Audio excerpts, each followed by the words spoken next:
What's everybody? Welcome back to the Grand Torino. Thanks very much for joining us on this important conversation. And before I introduce my next guest, I just want to say a big thank you to all my supporters. And keep your comments coming in the YouTube section. Thank you for supporting me on the Twitter.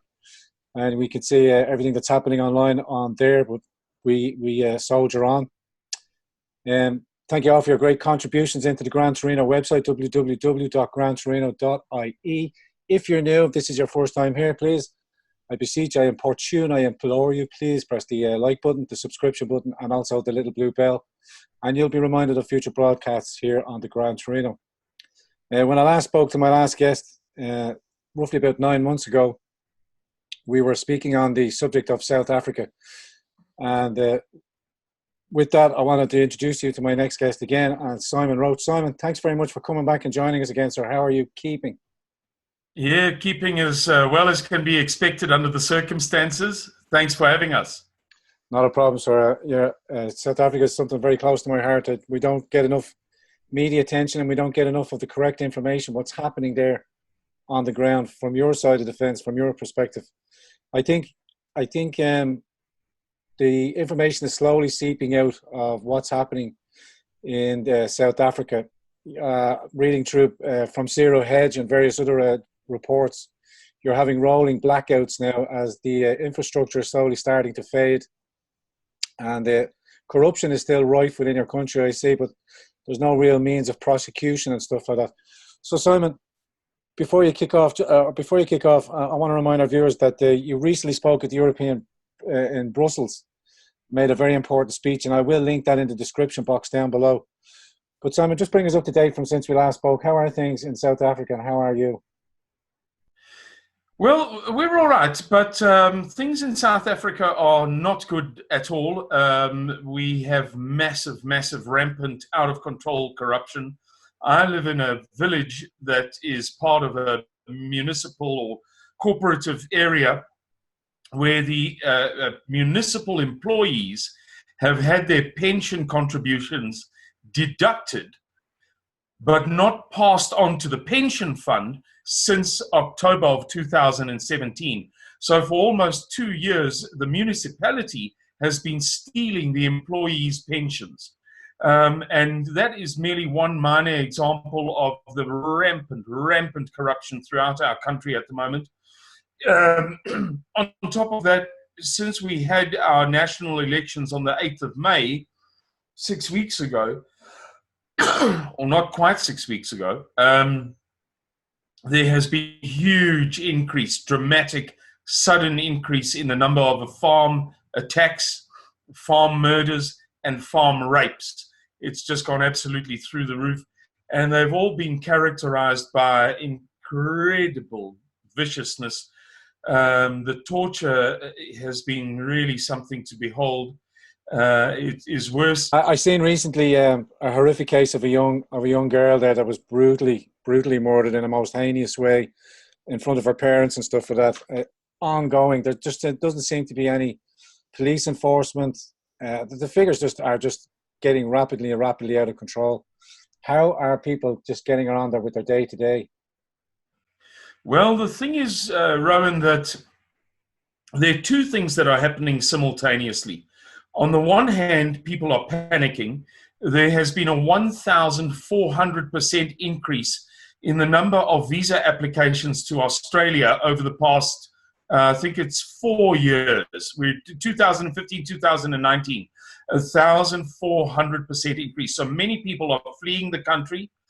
And then we have, on the other hand, many conservative Christian Caucasians, for want of a better expression, who are waking up to the reality and appreciating that it's not going to get better, and they, for whatever reason, are not leaving the country, can't leave the country, don't want to leave the country, and they're kind of coalescing into a broader, let's say a broad church of people who realize that the only answer is to start to stand together under a common identity. So those are the two major reactions: whites fleeing the country and very conservative whites banding together. Is it a case of and I'm going to use the term because it's common parlance online. We'd call it white flight or something like that. That the majority of people are looking for routes out, ways out. Do you know, have any asylum processes being made here to Ireland? I know there are people coming to Europe. I know Russia has taken an influx of South African farmers. Do you know of any information about any asylum processes here to Ireland? No, no, not at all. Nothing from Ireland. I have strong Irish roots, and I would know about it. The only country in the Northern Hemisphere that has been kind of expressly sympathetic, well, there are two. The one is Georgia in the Caucasus, and the other is Russia. I've seen reports. I think they took in last time I checked in about 15,000 family there. So with the Cyril Ramaphosa and Julian, are they? Is the rhetoric still getting ramped up? I mean, they're calling for the take back of the lands. They're taking back the lands more fervently, and I say that's ramping up the attacks. I'd say the murder rates, as you say, are through the roof. It's not getting any better. It's actually escalating further. Like when you last spoke to us, you said it was escalating. It must be at near breaking point now, because I imagine that the farmers and people like yourself, the Sudanlanders, are organising as much as they can. Are you still in preparation for a civil war? That's right. Suidlanders' only real purpose is to prepare for a civil war. We do comment on farm murders and the state of the economy and things involving our president and corruption and what have you, in order to convey the full picture to people overseas of what is genuinely occurring in South Africa. Otherwise, if they take their information from the mainstream media, then they get a completely false picture. I mean, it's just not true at all. But through media such as yours, you know, we delve into these kind of ancillary topics so people can get an honest impression of things. But really, all that we are doing is preparing for a civil war. At the moment, there is a massive influx of Chinese weapons into South Africa through our neighboring state of Botswana from a Chinese source about 53 kilometers west of the capital city of Gaborone in Botswana. And nothing is being done about it, which indicates to you that the revolutionary drive includes the government, that the government is not outside of that. The intelligence services, the police, etc., are aware of this massive influx of weapons, and it is truly massive. The numbers are almost incomprehensible. So we know that they are planning something big. And they are, as you alluded correctly, talking about it. Julius Malema is talking about it.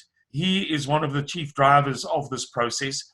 I'll send you a WhatsApp, via WhatsApp, a video once we've finished this interview. And you can see for yourself what he said on June the 16th, which is a notorious... You have never read an EFF document. Read the EFF founding manifesto. It says, we will win this revolution using any means necessary. So let me tell you something here. If you are not prepared to take guns at some point, you are in a wrong hole. Because there might be a day where the enemy makes condition necessarily for arms to be taken. And when that time comes, we will not hesitate. We will take the enemy toe to toe. We will defeat the enemy. We will never retreat. By the time we take guns, you must not say to us, hey, nenzange bama. We said to you, any means necessary to win the revolution. And we who are commanding this revolution will be engaged in activities that are going to make it possible. Some of those activities may not be exposed to the membership and the ground forces. By mistake, if you come to know about them, do not doubt the wisdom of the leadership. Trust that our leaders know what they are doing. You gave us an opportunity to lead this thing. who are leading it. And we are building it ground up. Slowly. We want to tell a story at some point when we are old, all of us in our farms, which would have taken through expropriation of land without compensation. So, yeah, Rowan, there's a country in crisis, rolling blackouts, water problems, many water problems, massive unemployment rates. Right now, 1 in 5 people in South Africa, and we're talking about a poor country, is on social grants, the dole, as it were. We have just been informed of an assassination plot against our president, and that plot is being driven by globalist forces. And maybe worthwhile making a comment here that people might not expect, but Sakelanders as an organization has always said, our first enemy is not the blacks. Our first enemy is the globalist forces that sponsor and that use as puppets the blacks. Just as you have the situation in Europe, where George Soros and the Open Society Foundation and others were the great facilitators of this massive, incredible, and out of the blue, spontaneous influx of immigrants, of aliens, people of alien culture, alien ethnicity, alien religion, injected all of a sudden into Europe. They may be the symptom, dirt on the streets, knife attacks, no-go zones, the banlieue in France and so on are the symptoms, but they're certainly not the source or the cause of the problem. Yes, I agree. We have a very much here, NGOs, organizations funded openly by Open Society, George Soros, who's pumped a personal fortune of 18 billion into the European migration. And I would say he's facilitating the buy-up of hotels, and we've got hotels and we're getting immigrants shipped in here at a phenomenal rate. We recently just had on Carrick and Shannon on the Queen Hotel,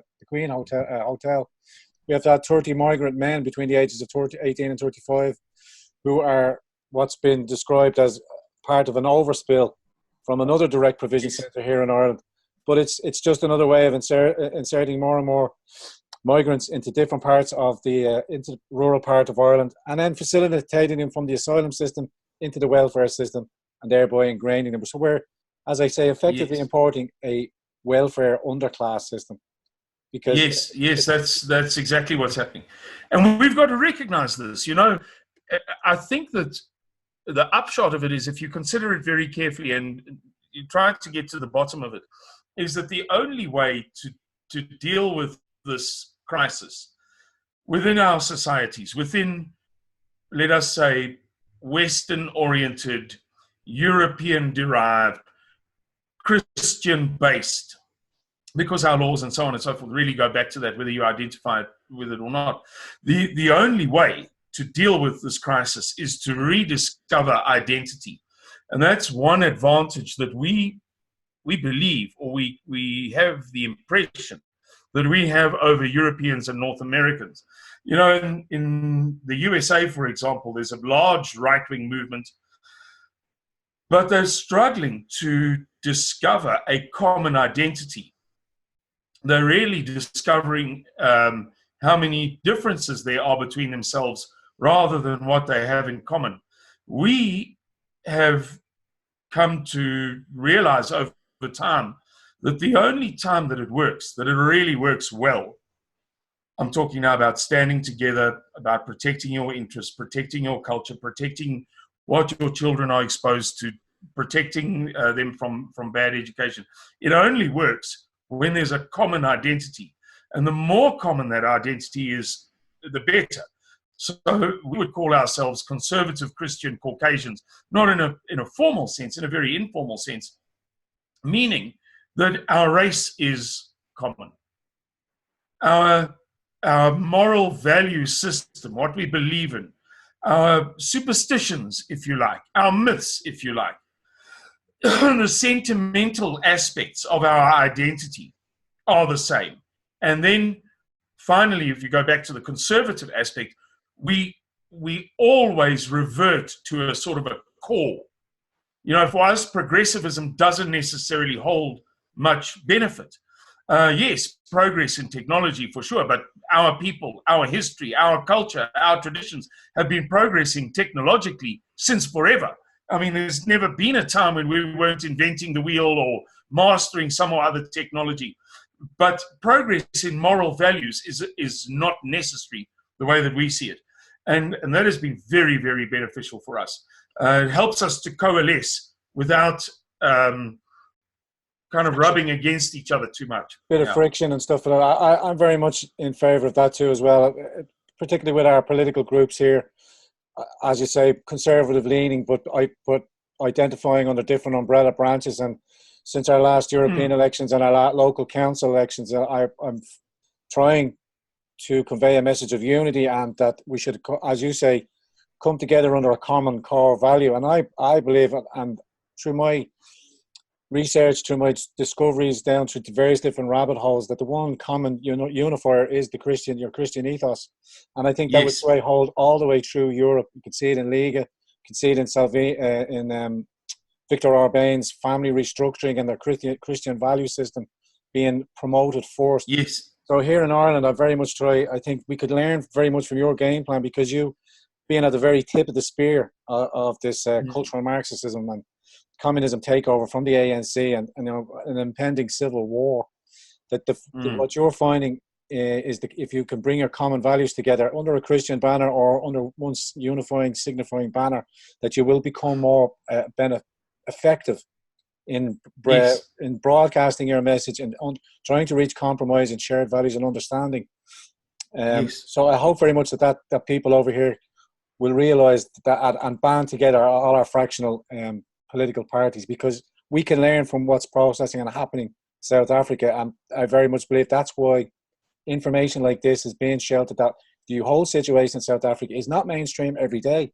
I mean, we could effectively stop if we had a functioning UN, if we had a functioning peacekeeping force, if we had a proper establishment in the European bureaucracy over here in Europe. We would be lending assistance to the white farmers and to South Africa much more than what is happening. And are you finding any charity organisations or NGOs? Because any NGOs we see, our primary concern is the Middle East and shipping migrants in and bringing them in. But when it comes to South African farmers, people with real technological skills and real understanding of the lands that can bring real benefits to an economy, the door is shut for some. No, not at all. We're very much the black sheep of the story. We are not receiving any assistance of any description from any source whatsoever, apart from individuals. Nobody wants to know our story, whether it's the United Nations, whether it's governments in Europe, whether it's government. Well, there is some private sympathy, but not overt sympathy in the USA. World Health Organization, UNICEF, you name it. They don't want to know our story. It's nearly conspiratorial in their rank absence of responsibility and speaking out and holding the South African government to account because of its failures, not only in government, but to protect the very citizens.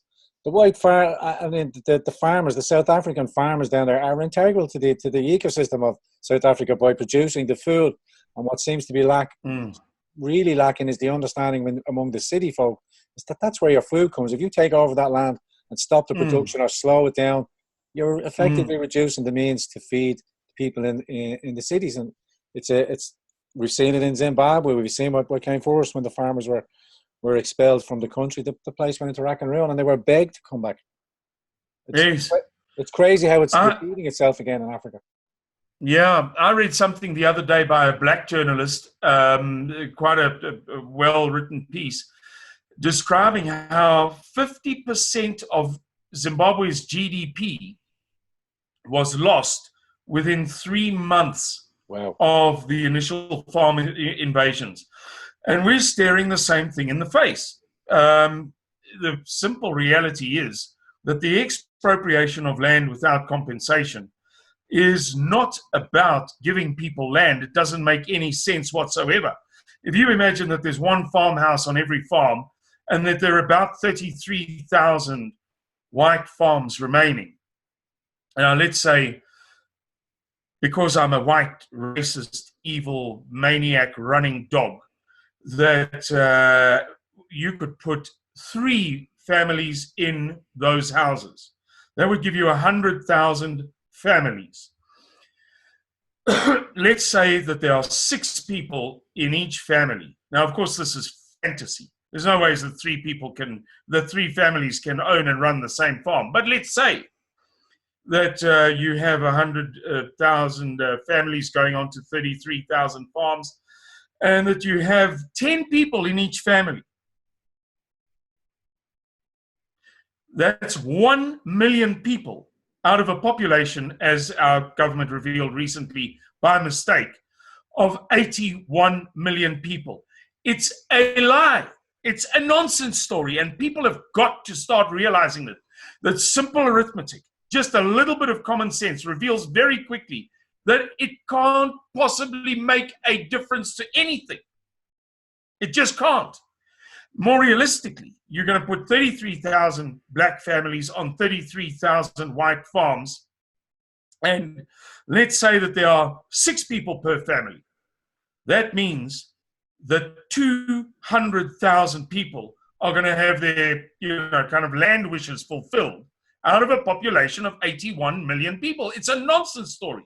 What they would be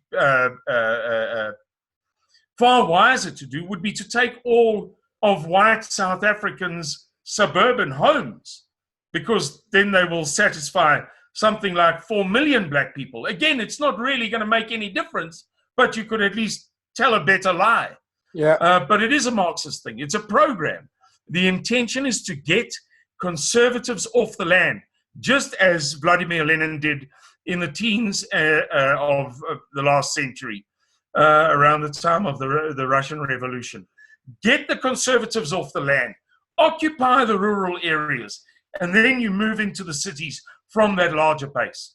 Does that sound familiar, Ireland? Because that's exactly what's happening here now at the moment. Is as I described to you earlier on, more and more refugees, and I'll expand on it here just for yourself, Simon. By government statistics over here, they keep saying that only 8% of asylum seekers here to Ireland are genuinely fleeing trouble, are genuine asylum seekers. So again, cultural Marxism, the same plan that's happening in South Africa, that's rolled out throughout every year, is happening here in a much lesser scale. But because we're such a small population on a small continent, a small little island, the effects are dramatic and are happening right before our eyes. And I mentioned, I don't know if you're aware, Yuri Brezhnev, the video that's been circulating about the culture. Oh, no. I'll link it there and I'll send it back to you on WhatsApp here. Thank you. I'll stick it in the description box down below. But I encourage everybody there, if you haven't seen it, to watch it. And effectively, it's an ex-KGB's breakdown of how they destroyed the nation state, how they're bringing in the communism and how they enforce it through all the game plans that you just described. He mentioned it 20, 30 years ago. It hasn't changed. But because we have the advancement now of technology, we're all communicating, we have alternative media, alternative news sources. The bubble of information is slowly starting to creep out. Not only here in our own situation, because our mainstream is not properly reporting on the facts of the numbers involved that are coming through. Our government, TDs and ministers and some councils are duly complicit, because they've now, more and more local town councils are reducing their meeting times from once a month, once a week, to bi-monthly now. Some have even stopped holding council meetings, therefore not allowing representation from their local communities to voice an opinion, to ask for transparency. So this is going on full steam. More and more that we discuss this here, and more myself and other YouTubers here in Ireland are broadcasting and pointing it. Now we're getting death threats, we're getting our names slandered, our families attacked, our good name besmirched, all the usual tactics. But if we have to push past that and push past the racist accusations of homophobia, islamophobia, all the phobias and all the isms, to try and reach out and say, look, it's nothing about skin colour. It's pure mathematics. It's open borders. It's the welfare state. You cannot have both, because the numbers are getting smaller and smaller of the taxpayers. They think they're bringing in more and more consumer units or more workers that increase Google, Facebook's, all the European HQ headquarters here. But The only tax that those big corporations are paying is through their employees' income tax, not through their corporation tax, which is getting more, which is a joke. It's supposed to be 12%. It's 0.01% if anything, and we've 13 billion sitting in an offshore account from Apple that we could just take, screw Europe, sort out our homelessness, sort out our housing stock, and bring in people through appropriate points of entry to be screened. Yes. Because sorry, Simon, let me just finish this. Our people aren't being screened for medicine. 72% of people are the HIV rates in Dublin are going through the roof exponentially and increasing. But 72% of those people that report are foreign nationals. So it's coming in. Not even being screened, it can be registered. We've had cases of here where people were purposely infected with HIV. You know, and to me, it's a madness. Direct points of entry. Who are you? Who are you? Are you fleeing from a war-torn situation? Boom. Okay, let's go to the asylum process. Let's give you the medical attention that you need, the psychological help that you need to come through a war-torn situation. If you're an economic migrant, because you can't even categorize them now here in Europe because of the UN Migration Pact, they all have to be assimilated under one, which is a nonsense. And then I'm slowly more and more uncovering different YouTube channels from Pakistan, from India, blah, blah, blah, teaching others how to cheat the system, thereby acquiring a driving license, which is the basics when you're an immigrant to not have. You still have to go through the process, but once you get a driver's license, you're able to then get your bank accounts, get yourself more established. That shouldn't be allowed. They should have to go through the process. But there's a huge cry out in the direct provision centres, they're called here, being substandard. We can't help everybody. Let's keep everybody back. Let's keep the flow coming in. But no, we can't discuss these openly and honestly. Racist, fascist, scum of the earth. There's another video going around of the usual suspects here attacking everybody that dares broach the subject of immigration. Now, I know that's completely different than you, Simon, as you enjoy your cigarette. For us to see, but you're entitled to it, sir. Knock it out there, knock it out. But yeah, the game plan, as I said, I want people to understand that people have spilled blood to give us these constitutional rights, these inalienable rights that were given to us. And to go back on the team, before I wave too far off, the commonality of Christianity, not to be enforced to be the dominant, but to be, because it's where we got our Christian ethos, our Christian values from the rule of law, from the Constitution, from our understandings, and from the development to help all. Not to be a patsy and roll over and just fade into the background while other people are brought in to suck out the fat from our previous generations who laid down their lives to give us these freedoms. For this very thing. They laid down their lives so that their people could enjoy a specific identity with specific benefits. And that identity, that culture, that tradition, all of its joys and wonderful aspects could be carried on for generation and generation and generation. Why must it be assimilated? Why should it be miscegenated away? Why are they injecting into Western Europe these alien cultures and alien values? Because it hasn't happened spontaneously. It didn't happen organically. It is clearly an expression of some deliberation. That much we must agree on, or we can agree on nothing. So what was their motive? And it seems as if the motive must have been to break the societies into which they were injecting or are injecting these alien values, cultures, and peoples. And once you guys begin to see that the specific purpose is to destroy you, then you will be in a far stronger position to say, right, now we have to forego all of the niceties of this thing. Now we have to band together without compromise. One banner, one value system, one belief, one identity, one culture within ourselves, within our mutually dependent, high trust communities. Then you stand a chance. But broken up and fragmented and fractured as you are, part of the right wing being half Buddhist and New Age and spiritual and pagan and this, that, it doesn't work. I'm not saying you shouldn't become a pagan. Become a pagan by all means. But don't think that it's going to work when you have a clash of identities within the conservative alliance against these alien values. It doesn't work. It doesn't work, yeah. And I recently came across a very good analogy there. Somebody compared to it, and they were trying to talk somebody into questioning their epistemology that I keep saying to their understanding. And the story was relayed. What do you think about this? The immigration policies, or do you think it's happening too fast, or do you have any concerns over it? And people were like, sure, no, it's grand. It's, think of immigration like an Irish stew. That the mix of different vegetables, the mix of different flavors coming in. And I said, and the person that explained the analogy to me said, yeah, well, that's all well and good, it being an Irish stew, but it doesn't make sense when you throw bananas, apples, and oranges into the stew. A stew, it does not continue to be. It becomes something completely different. Yes, and it's not palatable. I mean, once you put sushi in there and whatever, kind of Moroccan spices, then it doesn't even work anymore. There's a lack of harmony. Irish stew was worked out over centuries and centuries and centuries and centuries. It works well when you've got meat and potatoes and carrots and green beans, and that's where it ends. You can put in other fantastic stuff that you may even say is a better ingredient, but it breaks the harmony, and then you have a mess left behind. And you guys will learn this the hard way, Rowan. Unfortunately for you, you are going to discover over the next 5 to 10 years just how badly that and how quickly that Irish stew becomes wrecked by the introduction of ingredients that are not harmonious to that recipe, that dish.